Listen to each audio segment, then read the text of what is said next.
এখন একদমই শেষ, কারণ আমি এখন জাস্ট আমার ওয়ার্ক, আমার কাজ, যেটা যে দর্শক আমাকে চেনে আমি সেটাই চেনাতে চাই।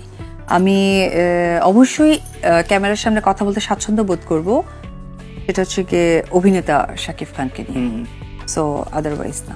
শাকিব খানের সঙ্গে আমার চিরজীবনের মতো সম্পর্ক শেষ হয়ে গেছে, একেবারেই সবকিছু শেষ হয়ে গেছে।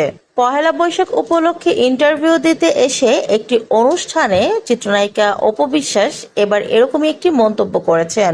উপস্থাপক অপু বিশ্বাসকে প্রশ্ন করেন, বর্তমানে শাকিব খানের সঙ্গে আপনার সম্পর্ক কিরকম?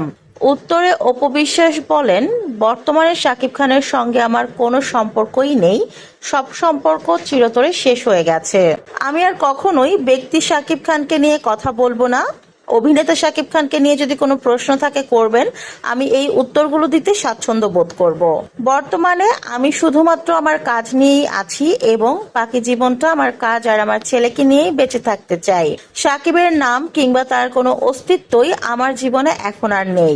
শাকিবের সাথে আমার যা কিছু ছিল সবকিছুই একেবারে শেষ হয়ে গেছে এবং আমি এতটুকু গ্যারান্টি দিয়ে বলতে পারি ভবিষ্যতে শাকিবের সঙ্গে আমার আর কিছুই হওয়ার চান্স নেই।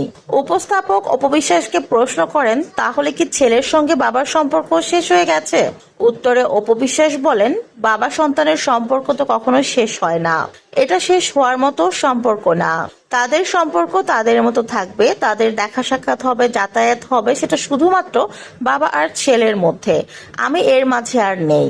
আমি আর কখনো সাকিবের মুখও দেখতে চাই না। সাকিবের মতো বেঈমান তার মুখ দেখাও আমার মনে হয় পাপ।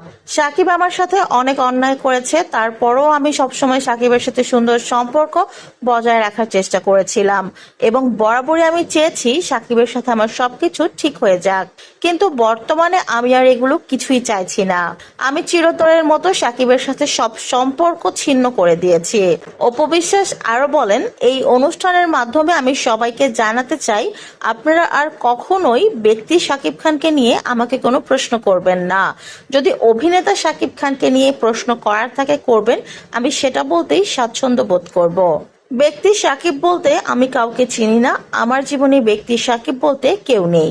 তো ভিউয়ার্স, অপবিশ্বাস কি সত্যিকার অর্থেই নিজের মন থেকে সাকিবকে মুছে ফেলেছে, নাকি কোনো অভিমানের কারণে এমনটা বলছে?